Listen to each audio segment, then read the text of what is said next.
18년 전에 산 아파트를 팔려고 부동산에 물어봤습니다. 지금 팔면 얼마나 받을 수 있어요?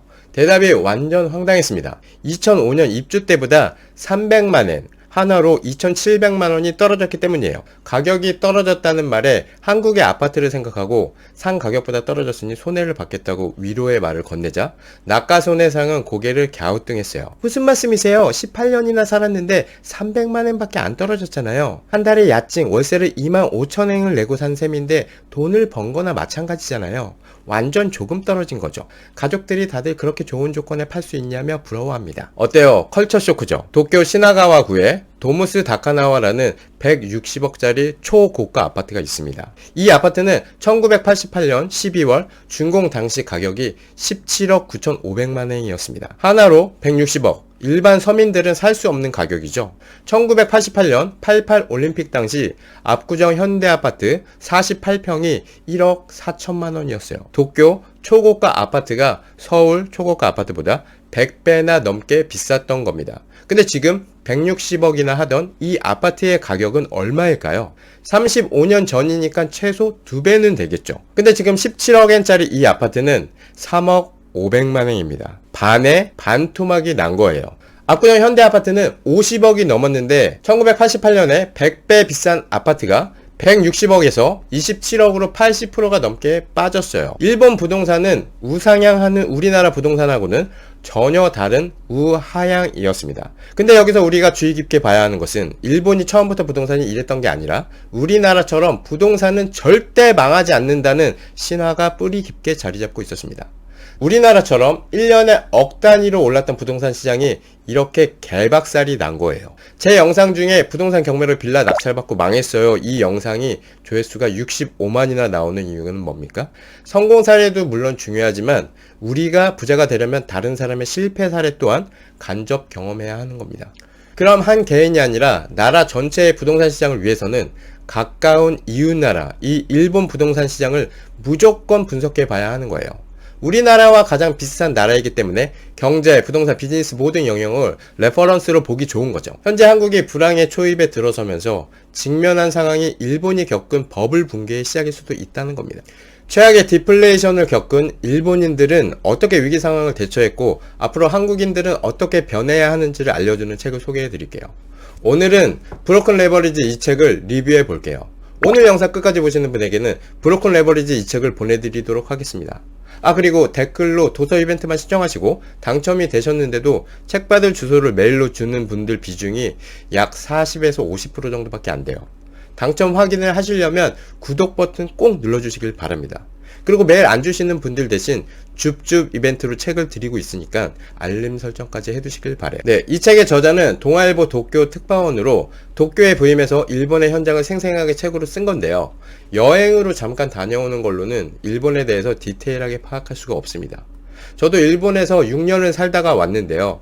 대학을 졸업하고 오사카로 유학을 갔었고 도쿄로 취직을 해서 야마노테센 지옥철을 경험을 하고 왔어요. 이 야마노테센은 사람이 진짜 너무 많아서 지하철에서 사람을 밀어넣는 푸시맨도 있었고요. 한 번은 두 다리가 진짜 이렇게 떠서 간 적도 있었습니다. 일본에 사는 동안 부동산에서 월세방을 여기저기 많이 봤는데요. 지인들이 살고 있는 임대료도 항상 파악하고 있었고 중심지의 상가들 임대료도 항상 관심이 있었습니다. 일본에서 자영업도 준비를 했었고 완전 눌러앉을 생각도 했었기 때문에 일본 부동산에 관심이 상당히 많았어요. 실제로 임대 수익률, 리마와리라고 하죠. 일본 부동산은 이 리마와리가 한국 부동산과 비교해보면 진짜 너무 좋습니다. 일반 매매인데 경매로 세팅한 수익률이 나오니까 장난 아니죠. 그래서 너무 매력적인 일본 부동산을 반드시 사려고 관심 갖고 꾸준히 지켜보고 있습니다. 브로큰 레버리지 이 책이 나오면 무조건 사서 보려고 했는데 정말 신기하게도 출판사에서 광고가 들어왔습니다. 아니 이런 게 행운인가 하는 생각을 하면서 즐겁게 책 리뷰를 하고 있네요. 연예인들이 여행 다니고 맛있는 거 먹으면서 돈 버는 걸 볼 때 항상 그렇게 살고 싶다고 생각했는데 지금 저도 즐겁게 일을 하니까 정말 행복합니다. 여러분들도 책을 읽기만 하시지 마시고 꼭 머릿속으로 정리를 하면서 책의 핵심 내용, 기본 개념, 저자가 전달하고자 하는 메시지를 반드시 정리해서 기록해 두시길 바래요. 그게 블로그나 유튜브라면 더욱 좋습니다. 인생은 선택이고 도전이에요. 앞으로 책을 죽을 때까지 보실 분들은 반드시 꼭 도전해 보시길 바랍니다. 제 말이 너무 빠르다고 하시는 분들이 있어서 요즘 좀 천천히 뻔히 말하고 있는데요. 시간은 금이니까 속도를 1.5배로 해서 보시는 거 추천드릴게요. 이 키워드 하나로 모든 게 무너지죠. 인구 감소. 우리나라는 일본과 똑같은 길을 갈 거다. 부동산은 이제 폭망이다 라고 말씀하시는 분들이 많죠. 저는 그런 얘기를 들으면 일본과 우리나라는 시장 자체가 다르다. 플라자 합의부터 보고 와라. 이렇게 얘기를 하는데요. 참 재밌습니다. 앞으로의 전망을 예측한다는 건 의외로 간단해요. 오른다, 떨어진다. 둘 중 하나죠. 50%의 확률입니다. 그럼 우리나라가 일본과 똑같은 경기 침체로 갈지는 답은 두 가지예요. 다르게 갈 거다. 아니면 똑같은 길을 갈 거다. 섣불리 시장을 예단하면 안 되죠. 사람들의 심리를 움직이는 시장이기 때문에 한 개인이 컨트롤할 수 있는 영역이 아니에요. 그래서 일본처럼 부동산이 개박살나고 끝날 수도 있다는 생각도 하면서 살아야 합니다.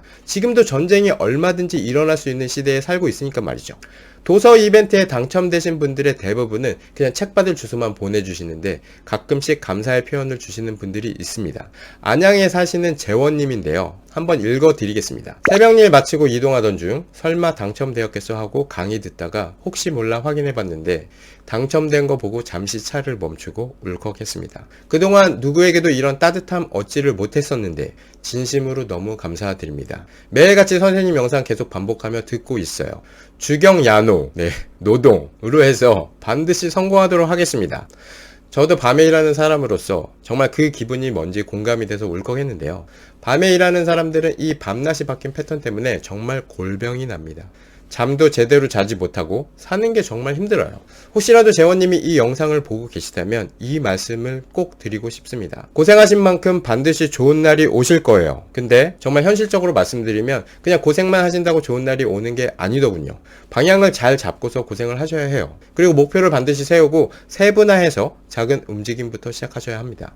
저도 새벽까지 일하고 2시간 자고 일주일에 3번에서 5번씩 법원에 입찰하러 가고 그랬습니다. 폐차를 하면 그 뒤로 그냥 돌아오는 게 아니라 다른 물건, 임장, 동선까지 다 준비해서 움직였어요.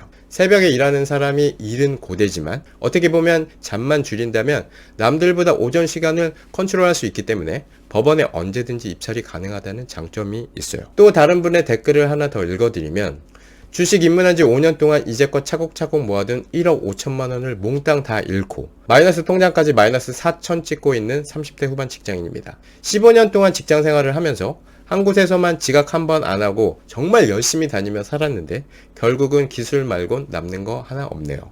투자라는 건 자본주의에 살면서 누릴 수 있는 혜택이라는 걸 알기에 포기하고 싶지 않아 이번에 마음먹고 부동산 경매에 입문해볼까 합니다. 근면, 성실, 끈기 이것이 제 장점입니다. 저는 절대 희망을 놓지 않을 겁니다. 기분 좋은 시작이 될 수 있도록 체험별님이 주신 책 꼭 받고 싶습니다. 네, 댓글로 이렇게 도서 이벤트 참여를 하셨는데요. 네, 거의 2억을 날리신 건데 이번에 주식 투자는 솔직히 이제부터입니다. 잃어봤기 때문에 이제부터가 제대로 할 수 있는 거죠. 그 2억짜리 경험을 부동산 경매에 잘 녹여서 활용하시길 바랍니다. 부동산 또한 다른 사람 얘기 듣고 한다면 비싼 수업료를 내게 되는 건 주식하고 똑같아요. 밑에 댓글을 달아주시는 구독자분들을 보면서 뭔가 따뜻함이 느껴졌어요. 저도 근면 성실, 꾸준함은 누구보다 자신 있는 사람인데 이렇게 살면 같은 선상에 있는 사람 중에는 분명히 선두 쪽 포지션에 있을 수 있지만 부자가 되기 위해서는 역시 투자라는 행위를 반드시 하셔야 합니다. 그 타이밍, 사이클을 반드시 이해하고 있어야 해요. 이제부터는 절대 실수가 있어서는 안 됩니다. 그러기 위해서는 항상 시야를 넓게 하셔야 하고 거시적인 사고가 필요한 거예요. 일본은 20여 년에 걸친 깊은 불안과 10여 년 동안 이어온 아베노믹스 정책으로 이제 겨우 장기 침체에서 탈출했어요. 불황에도 사라지지 않는 거대한 내수시장과 탄탄한 경쟁력이 있어서 겨우 가능했습니다. 2023년 한국 경제 성장률이 30년 만에 일본에 추월당할 것이라는 점은 심상치 않은 징조입니다. 한일전 축구 경기에서 이기고 지는 것과는 차원이 다른 문제예요. 우리나라가 일본처럼 될 수 있다는 점에서 일본을 잘 분석을 해봐야 하는데요. 아무래도 일본 시장을 참고하면서 우리나라 시장의 다양한 분야로 많은 비즈니스가 시도되고 있는데요. 일본 여행을 해본 사람들은 대도시 곳곳에서 한 번쯤은 이곳 간판을 봤을 겁니다. 일본 최대 이발소 체인점 큐비 하우스인데요. 2022년 기준 연간 방문 고객수 1665만 명, 점포 591곳이 있는 이발소 업계의 대기업입니다. 우리나라 블루클럽 같은 저가 이발소 체인이라고 생각하시면 되는데요. 큐비 하우스는 염색, 파마, 면도, 드라이 서비스는 없습니다. 물론 셀프 샴푸도 없어요. 머리를 감을 수 있는 수도꼭지가 아예 없습니다. 이곳 점원들은 계산도 해주지 않아요. 손님이 입장할 때 자동 판매기에서 이발 티켓을 구입한 뒤 커트를 하면 됩니다. 커트를 한 뒤 진공청소기로 윙 머리를 빨아들이죠. 저는 군대 전역한 뒤에 미용재료 도매상 회사에서 근무한 적이 있었는데요. 미용재료 납품하는 개인 사업자들을 낙가마라고 하죠. 수도권에 있는 웬만한 미용실은 거래처로 다 다녔습니다. 그래서 미용실의 생태 구조를 정말 잘 알고 있는데요. 제가 제일 비싸게 커트를 해본 게 압구정동에서 4만원 주고 해본 게 제일 비싼 커트입니다. 근데 여러분 이거 아세요? 강남에서 머리를 하면 20만원짜리 염색이 강동에서는 10만원입니다. 제가 납품한 똑같은 파마약, 염색약으로 하는데 가격이 달라요. 왜 다릅니까? 그냥 비싼 동네는 가격이 비싼 겁니다. 근데 디자이너 선생님이 달라서 다르다고도 할 수 있겠죠. 미용 재료를 하다 보면 원장님이 사람도 구해달라고 엄청 부탁합니다. 결국 디자이너 분들은 강남에서 일하다가 왕십리로 갔다가 돌고 돌아서 천호동으로 옵니다. 결국 미용실 간판만 틀릴 뿐이지 강남 미용실이라고 해도 왕십리 미용실에서 간 미용사가 머리를 한다면 왕십리 미용실에서 머리를 한 것이죠. 결국 동네에서 머리를 해도 동네 미용실 원장님이 강남 미용실 출신이면 강남 스타일이 되는 거예요. 저는 이제는 디자인 커트보다는 그냥 깔끔하기만 하면 되기 때문에 남성 전용 헤어컷에서도 머리를 자르는데요. 저렴한 곳은 8,000원짜리도 있고 만원짜리도 있습니다. 그리고 머리를 잘라보면 정말 깜짝 놀랄만한 것도 있어요. 한 번은 귀를 잘릴 뻔한 적도 있었습니다. 저는 군대에서 이발병이었는데 귀 때문에 잘 안 잘리는 이쪽 사각지대가 있어요. 여기를 신경 쓰지 못해서 많이 혼났었습니다. 그래서 귀 라인으로 잘 안 잘린 머리가 있으면 좀 예민해요. 이 저렴한 미용실들은 전부가 그런 것은 아니지만 디테일이 떨어지고 한쪽 눈을 감고 자른 느낌의 커트샵들이 많아요. 쥐 파먹은 느낌이 날 때도 있고 잘못 자르면 완전 영구가 되는 거죠. 근데 자신을 좀 내려놓게 되면 그냥 더벅머리로 다니는 것보다는 좀 미흡해도 깔끔한 게 더 좋은 거죠. 멋에 큰 관심이 없고 월 1, 2회 정도 머리를 단정하게 깎으려는 아저씨들에게는 딱 맞는 이발소입니다. 그래서 이제 우리나라도 잘 자르는 저가 미용실을 보면 웨이팅이 장난이 아닙니다. 기본 2-3명은 항상 기다리고 있어요.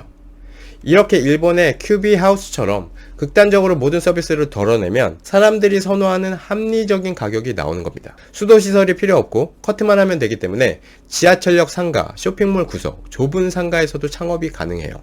커트 시간도 10분이면 끝이라 셀러리맨들이 출퇴근에 잠시 들러 가볍게 머리를 자를 수 있어요. 큐비하우스의 극단적인 군살 빼기는 특이한 것 같지만 이건 일본의 일상입니다. 자영업자는 한국보다는 일본에서 식당을 하는 게 훨씬 좋죠. 왜입니까? 일본 식당들은 기본으로 나오는 반찬이 없어요. 한국식 삼겹살집은 일본에서 언제나 인기가 많습니다. 한국에서 당연히 나오는 상추, 김치, 밑반찬이 일본에서는 모두 주문을 해야 나옵니다. 젓가락 한 번 가지 않은 채 버려지는 한국 식당의 수많은 밑반찬을 생각하면 먹고 싶은 것만 주문을 하는 일본 시스템이 합리적이죠. 근데 이게 참 우리나라에서는 김치를 돈 받고 팔면 빈정이 상하는 겁니다. 물도 사먹는 시대가 올 거라고는 상상을 못했던 것처럼 김치도 언젠가는 돈을 내고 주문하는 시기가 반드시 올 거라 생각해요. 제가 일본 유학생 시절 오사카 도톤보리에 있는 이자카야에서 알바를 했었는데요. 주방에서 실수로 손님이 주문한 음식과 다른 음식이 나왔습니다. 참 신기한 게 외국어는 욕부터 배우게 되는데요. 일본은 우리나라처럼 욕이 다양하지 않아요. 남의 때루까 고라 아오 뭐 요정도 욕하거든요. 뭐 굳이 욕을 막 늘리면 남의 때루까 고라 아호 뽀개 가스 뭐 이런 식으로 욕이 있는데 빠가야로 이렇게 감정을 넣어서 욕의 수위를 조절합니다. 아호 빠가 뭐 이렇게 귀엽게 얘기하면 바보 정도가 되는 거예요. 이렇게 주방에서 실수한 직원은 아무튼 욕을 먹었고요. 제가 잘못 나온 음식을 손님에게 서비스로 줬는데 손님은 먹지 않겠다고 거절을 했어요. 이것도 컬처 쇼크였습니다. 우리나라에서는 흔한 이 서비스가 일본에서는 없는 문화였거든요. 공짜를 좋아하지 않는 민족이라서 서비스를 줘도 안 먹습니다. 신기하죠? 사람들을 많이 만나는 것처럼 일본어 공부에 좋은 게 없기 때문에 저는 일본에서 검도도 하고 인라인 스케이트 동호회 모임도 다녔는데요. 더운 여름에 혼자서 마시기 미안해서 제 음료수를 사면서 몇 개 더 사서 사람들한테 마시라고 줬습니다. 근데 일본 사람들은 고맙다고는 하면서 마시지 않았어요. 신기하죠? 저희 세대는 음료수 하나도 혼자 먹기가 그래서 나눠 먹는 세대이지만 지금 MZ세대는 좀 다릅니다. 요즘 애들은 먹는 게 너무나 풍족하다고는 할 수 없지만 최소한 도시락을 못 사가지고 가서 배고파서 수돗물로 배 채워본 적은 없는 거죠. 일본은 이미 오래전부터 그랬습니다. 우리나라 6.25 전쟁 때 일본은 맥도날드 햄버거를 먹고 있었기 때문에 아무래도 좀 다른 부분들이 있어요. 뭐 사람마다 다 틀리기 때문에 일반화할 수는 없지만 일본에도 공짜를 좋아하는 사람도 있긴 있습니다. 최근에는 군사를 뺀 헬스장까지 등장했어요. 2023년 니온 게이자이 신문이 꼽은 히트 예감 1위 트렌드가 콤비니짐인데요. 편의점이 영어로 콤비니언스 스토어죠. 우리나라만큼 일본도 말 줄이는 걸 상당히 좋아하는데요. 편의점을 일본에서는 콤비니라고 합니다. 헬스라고 하면 일본 사람들은 못 알아듣고 헬스장을 짐이라고 하는데요. 콤비니 짐, 편의점처럼 언제든지 쉽게 드나들 수 있는 헬스장입니다. 이 콤비니 짐은 그동안 우리가 갖고 있던 헬스장의 고정관념을 완전 깨트려 버렸어요. 우선 엄청 소규모입니다. 근력운동 기구 10개 남짓에 우리가 런닝머신이라고 하는 트레드밀 몇 개가 전부입니다. 정말 소박하죠. 샤워 시설은 당연 없습니다. 운동복, 수건도 없어요. 운동을 가르쳐주는 트레이너도 없고 카운터를 지키는 관리하는 직원도 없습니다. 헬스장에 들어갈 때 스마트폰으로 QR코드를 찍고 들어갑니다. 군사를 확 덜어낸 이 헬스장의 가격은 엄청 저렴해요. 일본 최대 콤비니 짐으로 손꼽히는 초코자프의 월정액 요금은 3,278엔, 우리 돈으로 3만원 정도입니다. 전국에 700개 점포가 있고 도쿄 23구에만 168개나 있어요. 회원 가입하면 스포애니처럼 전국 어느 지점이든 자유롭게 이용할 수 있습니다. 이 헬스장은 신발을 갈아 신거나 따로 운동복을 준비해서 갈아 입을 필요가 없어요. 우리나라 헬스장은 반드시 실내용 운동화를 신으라고 하지만 이곳에서는 그냥 밖에서 신던 신발 그대로 헬스장에서 신어도 됩니다. 편의점처럼 1층에 있는 곳들도 많아서 지나가다가 언제라도 쉽게 들어가서 운동을 하고 나올 수 있어요. 정신력이 나약한 분들이 운동을 하기 위해 굳은 결심을 하지 않아도 편의점 들리듯 5분 10분 정도 운동을 할 수 있게 드나들 수 있는 문턱을 확 낮춘 겁니다. 대단하지 않습니까? 최근에는 혼자서 먹기 힘든 고깃집조차 혼밥 전용 가게가 등장하고 있습니다. 야끼니쿠 라이크라는 곳인데요. 도쿄 셀러리맨의 성지로 불리는 신바시에서 2018년 1호점을 개점한 이후 5년 만에 전국에 92개 점포를 냈습니다. 혼자 온 손님들이 칸막이한 자신만의 공간에서 묵묵히 집게로 고기를 구워 먹는 장면은 아직 한국에서는 상상하기 힘든 모습이죠. 예전에 이치란 라면을 벤치마킹한 승리 라면집이 있었죠. 독서실처럼 칸막이 쳐진 라면집, 비슷한 느낌의 고깃집이라고 생각하시면 됩니다. 일본에서 아파트를 산 나카소네상의 사례를 말씀드릴게요. 18년 전에 산 아파트를 팔면 얼마나 받을 수 있을까 부동산에 물어봤는데 깜짝 놀랐어요. 이 아파트에 처음 입주할 때인 2005년에 치렀던 분양가보다 300만엔, 하나로 2,700만원이 떨어졌기 때문입니다. 가격이 떨어졌다는 말에 한국의 아파트를 생각하고 산 가격보다 떨어졌으니 손해를 받겠다고 위로의 말을 건네자 나카소네상은 고개를 갸우뚱했어요. 무슨 말씀이세요? 18년이나 살았는데 300만엔 밖에 안 떨어졌잖아요. 1년에 30만원도 안 되는 집세를 내고 산 셈인데 돈을 번 거나 마찬가지잖아요. 가족들이 다들 그렇게 좋은 조건에 팔 수 있냐며 부러워하던 걸요. 이 정도 가격을 받을 수 있다면 진짜 집을 팔지 진지하게 고민해 보려고요. 어떻습니까? 컬처 쇼크죠. 우리나라와는 전혀 다른 세상입니다. 신축 맨션으로 분양을 받으면서 나카소네상 부부는 3,700만엔을 냈어요. 18년이 지난 지금 이 아파트의 가격은 3,450만엔입니다. 도쿄 도심, 요코하마 중심지 같은 입지가 좋은 곳의 분양가보다 조금 비싸거나 분양가 수준의 집을 파는 경우가 있긴 하지만 일본에서는 시간이 지날수록 가격이 떨어지는 게 보통입니다. 이 정도 값을 받는 건 이득이라고 생각하는 거예요. 일본에서 오래된 집이 저렴한 이유는 간단합니다. 중고니까. 새 차보다 중고차 값이 싼 것처럼 집도 새 집보다 오래된 집의 가격이 싼 게 당연하다는 게 일본식 생각입니다. 한국에는 중고 아파트라는 단어가 없지만 일본에서는 중고 맨션이라는 말이 부동산 업계에서 일상적인 용어로 쓰입니다. 일본에서 중고 맨션의 가격이 갈수록 낮아지는 이유는 여러 가지가 있겠지만 가장 큰 이유는 재건축, 재개발에 대한 기대감이 한국보다 낮기 때문이에요. 일본은 80%의 동의가 필요하고요. 일본 사람들은 한국처럼 이사를 많이 다니지 않아요. 히코시 빈보라고 이사 거지라는 말이 있을 정도로 이사를 다니면 돈을 모을 수 없다는 생각이 강합니다. 왜 자동차를 자주 바꾸는 사람은 10년 넘게 타는 사람보다는 돈을 모을 수 없는 것과 같은 거죠. 일본에서 정말 입지가 좋은 지역이 아니고서는 집은 감가상각이 되는 일종의 소비재로 여겨집니다. 그래서 일본 사람들은 집을 사려고 하지 않아요. 일본에서는 집을 구하면 우리의 보증금 같은 시치킹이 있습니다. 그리고 한국에는 없는 레이킹이라고 있는데요. 월세의 한두 달분을 집주인에게 감사를 표현하는 돈입니다. 신기하죠? 시치킹은 나갈 때 돌려받지만 레이킹은 사라지는 돈인 거죠. 일본은 지난 30년간 부동산이 오르지 않았습니다. 우리나라도 그렇게 된다고 하는데 일본이 지난 30년간 부동산 시장이 이렇게 된 이유가 있어요. 1985년 9월 미국 뉴욕 플라자 호텔에서 미국, 일본, 영국, 프랑스, 독일 5개국의 재무장관은 미국 달러 가치를 떨어뜨리고 나머지 나라들의 가치를 높이도록 합의를 했습니다. 이게 바로 플라자 합의인데요. 플라자 합의 직후 달러당 235엔이었던 엔달러 환율은 1년 만에 150엔대로 떨어지면서 일본 경제는 엔고 쇼크를 입었어요. 일본 기업들의 수출 가격 경쟁력은 크게 떨어졌습니다. 지금이랑 반대로 생각하면 될 것 같아요. 엔화가 올라가니까 수출 기업은 큰 타격을 받은 거죠. 그러자 일본 금융당국은 1986년 5%였던 정책 금리를 3%까지 떨어뜨리고 이듬해에는 2.5%까지 낮췄어요. 불황을 이겨내기 위해 금리를 낮추는 경제학 교과서적인 정책이었습니다. 금리를 내려 돈을 풀면 버블은 반드시 따라오죠. 일본도 예외가 아니었어요. 당시 일본은 고도 성장기를 지나오면서 우리나라처럼 부동산은 절대 망하지 않는다는 신화가 뿌리 깊게 자리 잡고 있었습니다. 은행은 부동산 담보가 있으면 대출을 척척 해줬어요. 1973년 1171만엔이었던 일본 수도권의 신축 아파트는 10년 후 1983년에는 2557만엔으로 2배가 넘게 올랐고 1990년에는 6123만엔으로 다시 2배 이상 올랐습니다. 부동산 열풍이 본격적으로 시작되었던 거죠. 특히 1986년부터 1990년대에는 매년 앞자리 숫자가 달라질 정도로 원화로는 억 단위로 가파르게 상승을 했어요. 특히 도쿄 중심지인 신바시, 아사쿠사는 10배 이상 가격이 폭등하면서 10억엔 넘는 초고가 아파트가 등장했습니다. 지금은 대표적인 서민 주거 지역인 도쿄 내리마구 히가리가오카 아파트 단지는 1980년대 이후 조성됐는데 당시만 해도 이 지역은 지하철이 들어오지 않아서 도심으로 출근하려면 1시간 이상 걸렸어요. 근데 이곳 아파트 청약 경쟁률이 얼마나 됐을까요? 무려 6000대 1에 달했습니다. 그 당시 도쿄를 팔면 미국을 살 수 있다. 천황 황궁을 팔면 캘리포니아 주 전체를 살 수 있다. 라는 말이 나오기도 했어요. 1985년부터 1989년까지 도쿄, 오사카, 나고야 등의 상업용지 땅값은 4배로 급등했습니다.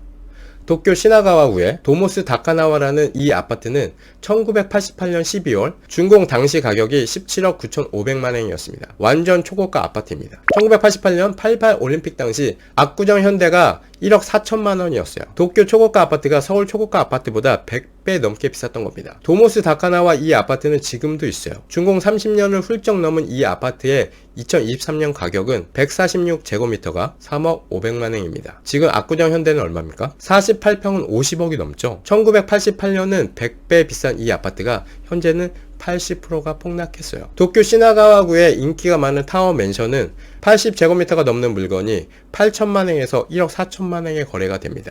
일본에서 이 정도면 직장인들이 접근 가능한 집으로 최고가 수준이에요. 조금 급지가 떨어진 곳들은 4천에서 6천만엔으로 구입이 가능합니다. 지역도 그렇고 집마다 조건이 제각각이라서 정확하게 비교는 어렵지만 서울 집값이 도쿄의 2배 정도는 되는 것 같아요. 최근 일본 집값이 상승했다고 해도 한국처럼 1년에 몇 억씩 오르지 않습니다. 그렇기 때문에 일본에서는 부동산이 투자의 대상이 아니에요. 잃어버린 30년을 거치면서 집으로 돈을 번 경험은 책 속의 이야기가 되었습니다.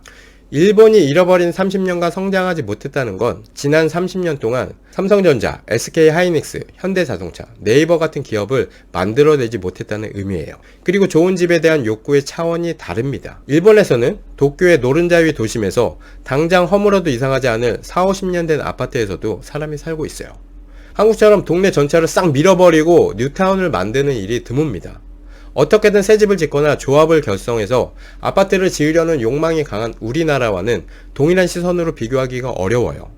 이런 종합적인 요인을 감안해 보면 지금 한국의 집값은 일본의 버블 붕괴 때처럼 폭락할 가능성은 지극히 낮다고 판단됩니다. 하지만 장기 저성장 국면으로 들어가는 지금 앞으로도 이렇게 계속 오를 것인지는 알 수가 없어요. 경제와 부동산의 관계는 밀접합니다. 경제가 성장하지 않는다는 것은 새로운 일자리가 창출하지 못한다는 뜻이고 그건 곧 집을 살 수 있는 신규 수요가 생겨나기 어렵다는 거죠. 한강의 기적을 써온 한국인에게 경제 발전은 이제까지 너무도 당연한 일이었습니다. 1960년대 경제 개발이 본격화된 뒤 1970년부터 2022년까지 연간 6.4% 성장했어요. 그러니 월급이 늘어나고 자산이 불어나는 게 당연합니다. 인구는 늘어났고 그에 따라 소비도 늘어나고 부동산 수요도 증가했습니다. 1953년 67달러였던 1인당 국민소득은 2022년 32,661달러까지 늘어났어요. 한국처럼 생활 수준이 급격히 업그레이드된 나라는 없습니다. 하지만 이제는 한국의 사회 구조가 변하고 있어요. 출산 고령화에 따른 인구 감소, 그에 따른 구조적 불황이 앞으로 닥칠 현실임을 보여주고 있습니다. 산업 현장, 농촌에서는 이미 외국인 노동자가 없으면 돌아가지 않는 수준이 됐습니다. 어쩌면 한국은 이미 잃어버린 30년을 겪은 일본처럼 어두운 터널 속으로 진입을 했을지도 모릅니다. 투자해 두면 언젠간 오르겠지 막연한 믿음은 더 이상 통하지 않는 신화가 될지도 몰라요. 전에 TV에서 봤는데 어느 나라 국어사전에 한국을 찾아보면 이렇게 나온다고 합니다. 일본을 욕하면서 일본을 따라하는 나라라고 나온다고 합니다. 지금은 우리가 우세한 부분이 많기 때문에 아니라고 할 수 있지만 과거에는 그런 것들이 좀 있었죠. 근데 우리보다 먼저 경험한 나라들을 참고할 것들이 또 하나 있습니다. 일본 분들 50대 60대 분들이 우리나라에 오면 하나같이 얘기하는 게 있어요. 전철역 앞에서 쭈그리고 앉아서 바구니에 채소를 파는 할머니들을 보면 자기 어렸을 때 생각이 난다고 합니다. 산더미 같은 폐지를 싣고 차도에서 리어카를 끌고 가는 노인을 일본에서는 볼 수 없습니다. 노후 사회 보장은 한국보다 일본이 몇십 년은 앞서고 있어요. 일본 내각부 조사에선 65세 이상 일본인의 68.5%가 경제적 생활에 걱정이 없다는 결과가 나왔습니다. 세계 최고 수준의 노인 빈곤율로 고민인 우리나라는 부끄러운 일인 거예요. 연금제도와 함께 일본 노인 복지의 큰 축을 이루는 제도가 있는데요. 개호보험이라는 게 있습니다. 카이고라고 소바데 멘도 밑에 야르고또 이렇게 곁에서 돌봐준다는 뜻인데 한국말로 개호입니다. 지자체 조사원과 의사가 간호 서비스가 필요하다고 판정하면 노인은 전체 비용의 10에서 30%만 부담하고 나머지 70에서 90%는 보험으로 충당하고 간호 서비스를 이용할 수 있어요. 방문 개호원이 직접 방문해서 대소변을 받아주고 목욕, 식사 등을 돕는 서비스부터 휠체어 대여, 통원 물리치료, 노인홈, 입주 등의 서비스를 제공해줍니다. 20년 넘게 시행된 다양한 이 서비스는 한국에서도 비슷하게 실시되고 있습니다. 그래서 일본은 한국처럼 도심 쪽방 같은 열악한 집에서 사는 노인이 한국보다 훨씬 적은 거예요. 우리는 이웃나라 일본을 통해서 배울 게 참 많습니다. 일본에서 먹힌 비즈니스 아이템을 가지고 온다든지 일본에서 실패한 사례들을 간접 경험해 볼 수 있고요. 우리보다 먼저 앞서서 겪은 경험과 시행착오를 잘 분석하면서 앞으로 우리에게 다가올 일들을 미리 준비해 볼 수 있는 기회가 되는 겁니다. 댓글을 보면 책을 1년에 한 권 읽을까 말까 하는 분들이 많은데요. 요즘 제가 보내드리는 책으로 반강제적으로 어찌어찌 하다가 책장을 넘기게 되시는 분들이 계실 거예요. 그리고 부동산 경매를 배우기 위해서 요즘 열심히 책을 보시는 분들이 많은데 이 책들도 보는 방법이 있습니다. 제가 많이 읽으면서 자연스럽게 터득한 방법인데요. 한 권을 한 달 동안 또는 2, 3주 동안 주구장창 보시면 안 됩니다. 빠르게 보시면서 중요한 내용은 다음에 언제든지 볼 수 있게 줄을 치든지 페이지를 접어두든지 하시면서 최대한 많은 책들을 보셔야 합니다. 책을 한 권이라도 많이 보면서 많은 내용을 저장해 두어야 한다 이런 얘기가 아니에요. 우리에게는 책을 볼 시간이 없죠. 술 마시고 게임하고 좋아하는 거 할 시간은 많은데 책 보는 건 참 신기하게도 시간이 없어서 못합니다. 경매 입찰 또한 일 때문에 입찰하러 갈 수가 없어서 못합니다. 근데 낙찰 받으면 1억을 벌 수 있다면 그놈의 회사 때려치고 가는 겁니다. 로또 사듯이 정기적으로 계속 입찰을 해보시면 하나 걸리는 거예요. 그래서 저는 법원 옆으로 이사까지 갈 생각도 했었습니다. 1년 동안 매일 출근하면 1억짜리 하나 걸리지 않을까요? 1년에 1억이면 솔직히 직장 안 다녀도 되잖아요.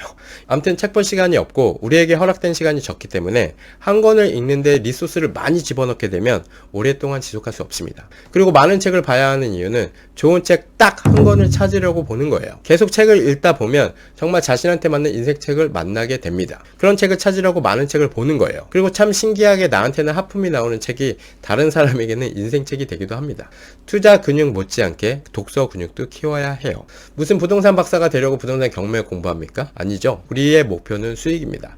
수익 내서 하기 싫은 거 안 하면서 살면 되는 거예요. 그렇다고 띵가띵가 놀라는 말은 아닙니다. 재미있는 일을 하면서 살 수 있는 게 우리의 목표예요. 대부분의 사람들은 지금이 지겹고 시간이 안 가고 내일도 지겹습니다. 그러나 부자들은 오늘이 즐겁고 시간이 너무 빨리 가고 내일이 기다려져요. 부자가 되려면 부자의 일하는 방법을 배워야 하는 거예요.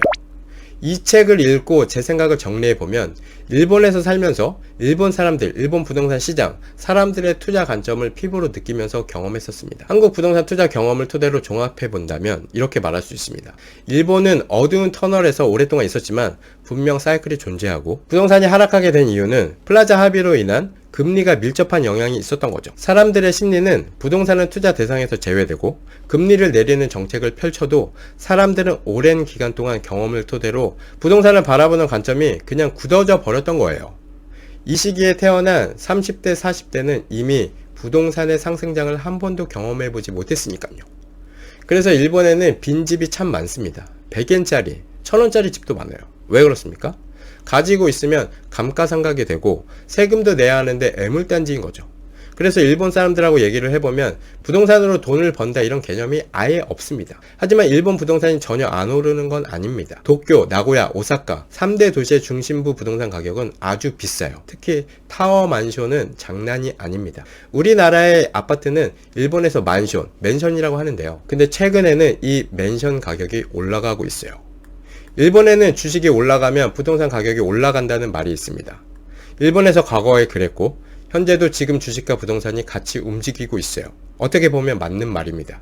투자 수요가 움직여야 그래프가 그려지는 거니까. 근데 일본 주식은 우리나라 주식과는 좀 다릅니다. 100주 단위로 거래를 할 수 있어요. 세계적으로 유명한 공기업 제어기기 기업 SMC가 있습니다. 이 회사에 투자를 하려면 100주를 사야 하는데 8천만원 돈을 넣어야 해요. 일본 증시 시총 2위 기업 키엔스도 투자하려면 6천만원 이상 넣어야 합니다. 투자하고 싶어도 할 수가 없는 시장이죠. 그들만의 리그입니다. 젊은이들이 비싼 주식을 살 종잣돈이 없다 보니 주식시장에 진입 자체를 하지 못합니다. 우리가 없어져야 한다는 이 전세 개념이 없어서 집 또한 투자의 개념 자체로 접근을 할 수 없어요.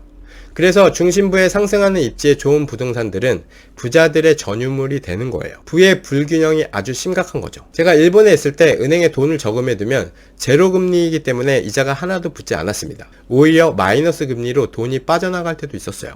그럼 돈이 많은 부자들은 은행에 돈을 넣어둘까요? 은행에 모셔두면 이자가 제로이기 때문에 부자들은 우상향하는 기업의 주식을 삽니다.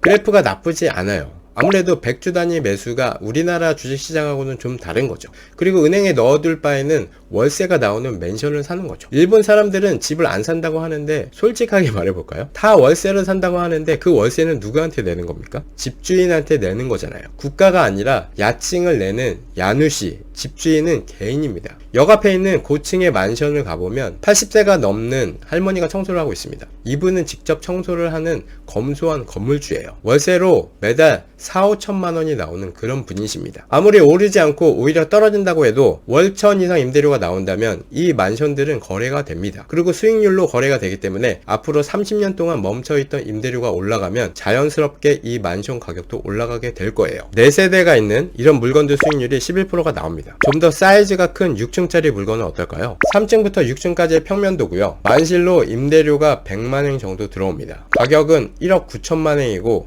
수익률이 8, 9%가 나와요. 대출을 활용하면 수익률은 더 올라가는 거죠. 부동산은 시세 차익보다 임대 수익으로 접근을 하고 혹시 지금 일본 부동산 경기가 좋아져서 상승한다면 덤이라고 생각하면 나쁘지 않다고 생각합니다. 지금은 우리도 일본처럼 되지 않을까 걱정하기보다는 한국의 문제를 고민할 때입니다. 이미 일본보다 심각해진 저출산 고령화, 불안한 고용과 노후 빈곤, 가계 부채 문제, 방향을 잃은 교육 정책 등 풀어야 할 숙제가 한두 가지가 아니에요. 이 책은 장기 저성장 불황이 왔을 때 일본인들은 어떻게 대처를 했고 앞으로 한국인들은 어떻게 변해야 하는지를 비교를 통해 쓴 책입니다. 앞으로 우리나라가 일본처럼 된다는 보장도 없고 또 그렇게 안 된다는 보장도 없습니다. 부동산 하락에 베팅을 하는 분이든 상승에 베팅을 하는 분이든 우리나라를 버리고 다른 나라로 이민을 가시는 분이 아니라면 이 책은 반드시 꼭 읽어보시길 바랍니다. 브로큰 레버리지 이 책을 꼭 받아야 하는 이유를 댓글로 적어주시면 10분을 선정해서 책을 보내드리도록 하겠습니다. 그럼 오늘도 행복한 하루 되십시오. 긴 영상 봐주셔서 감사합니다. 본 영상은 책들의 정원 출판사로부터 도서를 지원받아 작성한 솔직한 리뷰임을 말씀드립니다. 감사합니다. 이상 최현별님이었습니다.